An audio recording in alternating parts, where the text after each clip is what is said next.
اپنی غلطی۔ ایک صاحب کا حال مجھے معلوم ہے، وہ نہایت تندرست تھے۔ اللہ تعالیٰ نے انہیں اچھا ذہن عطا کیا تھا، مگر وہ اپنی زندگی میں کامیاب نہ ہو سکے۔ انہوں نے جو کام بھی کیا وہ ناکامی پر ختم ہوتا رہا، یہاں تک کہ ان کا ذہنی توازن بگڑ گیا۔ اسی حال میں وہ ایک روز سڑک پر ایک جیپ سے ٹکرا گئے۔ اس حادثے میں ان کا انتقال ہو گیا۔ ان کی ناکامی کی سادہ سی وجہ یہ تھی کہ انہوں نے اپنی صلاحیتوں کو کامیابی کے راستے میں استعمال نہیں کیا۔ اپنی ناکامی کا ذمہ دار وہ ہمیشہ دوسروں کو قرار دیا کرتے تھے، مگر حقیقت یہ ہے کہ ان کی اپنی ذات کے سوا کوئی بھی شخص نہیں جس کو واقعی طور پر ان کی ناکامی کا ذمہ دار بتایا جا سکے۔ انہوں نے تعلیم کے لیے اسکول میں داخلہ لیا، مگر وہ میٹرک تک پہنچے تھے کہ انہیں پالیٹکس سے دلچسپی ہو گئی۔ چنانچہ 10ویں درجے کے امتحان میں وہ فیل ہو گئے۔ اس کے بعد ان کی تعلیم آگے جاری نہ رہ سکی۔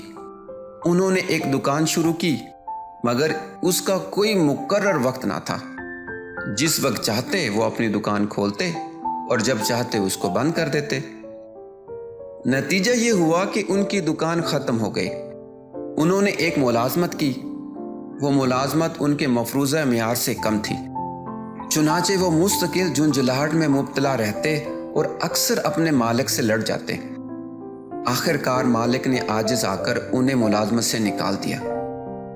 اسی طرح وہ مختلف کام کرتے رہے اور ہر کام بے انجامی پر ختم ہوتا رہا۔ وہ ہمیشہ دوسروں کی شکایت کرتے رہتے، فلاں متعصب ہے، فلاں نے عناد کی وجہ سے میرے ساتھ ایسا معاملہ کیا ہے، فلاں مجھ کو ترقی کرتے ہوئے دیکھنا نہیں چاہتا۔ اسی طرح وہ اپنی ہر ناکامی کو دوسروں کے اوپر ڈالتے رہے۔ وہ ساری زندگی دوسروں کو غلط ثابت کرتے رہے، مگر آخری نتیجہ یہ ہوا کہ وہ خود غلط ہو کر رہ گئے۔ دوسروں کو اپنی بربادی کا ذمہ دار ٹھہرانا بظاہر بہت اچھا معلوم ہوتا ہے، مشکل صرف یہ ہے کہ اس کی قیمت بہت مہنگی دینی پڑتی ہے، وہ یہ کہ آدمی کی بربادی ہمیشہ باقی رہے، اس عالم اسباب میں وہ کبھی ختم ہی نہ ہو۔ مولانا وحید الدین کی کتاب زندگی۔